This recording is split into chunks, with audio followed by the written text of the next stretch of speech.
ఇప్పుడు కేవలం 7,999 up to 10 kgs వరకు బరువు తగ్గి అధిక బరువు నుంచి వచ్చే ప్రధాన సమస్యలను దూరం చేసుకోండి. నేను ఇలాగే తీస్తాను, కొత్తగా ఆలోచించను. నా స్టైల్ నాది అంటే అస్సలు కుదరదు. ఎప్పుడూ ఒకే దారిలో వెళ్తే బొక్కబోలా పడక తప్పదు. ఆడియన్స్ 1-2 సార్లు చూస్తారు, తర్వాత రొటీన్ అంటూ మూస డైరెక్టర్స్ ని పక్కన పెట్టేస్తున్నారు. రొటీన్ ముద్రలో నుంచి బయటపడాల్సిన డైరెక్టర్స్ ఎవరు? Watch the story.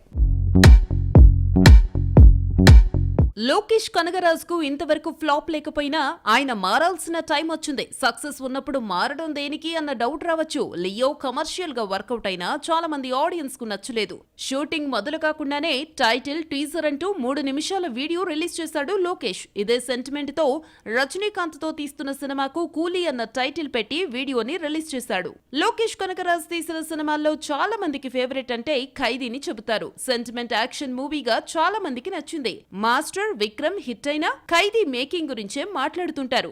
ఆ తర్వాత తీసిన సినిమాలు తనదైన స్క్రీన్ ప్లే, మేకింగ్ తో ఆకట్టుకున్న రొటీన్ అయిపోవడంతోనే లియో విషయంలో విమర్శలు ఫేస్ చేశాడు. రజనీతో తీయబోయే కూలీ టైటిల్, టీజర్ లోనూ ఇదే మేకింగ్ కనిపించింది. కథ గొప్పగా ఉంటే సరి, లేదంటే ఎప్పుడూ ఒకే రకమైన మేకింగ్ తో ఇబ్బందే. బోయపాటి డైరెక్షన్ లో వచ్చిన ఏ సినిమాని తీసుకున్న యాక్షన్ సీన్స్ తో దుమ్ము లేపేస్తాడు.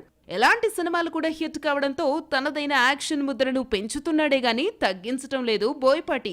ఎవరేమనుకున్నా, ఎన్ని విమర్శలొచ్చినా నేనింతేనంటూ భారీ యాక్షన్ సీన్స్ ను వదల్లేదు. యంగ్ హీరోలపై ఇదే ఫార్ములా ప్రయోగించడంతో బెల్లంకొండతో తీసిన జయ జానకి నాయక, రామ్ తో తీసిన స్కంద బెడిసికొట్టాయి. బోయపాటి సినిమాలో యాక్షన్ ఎక్కువన్న విమర్శను దర్శకుడు అస్సలు పట్టించుకోడు. తగ్గేదే లేదంటూ పెంచుకుంటూ పోతున్నాడు. స్కంద సినిమా ఫ్లాప్ కు ఇదే కారణమైంది.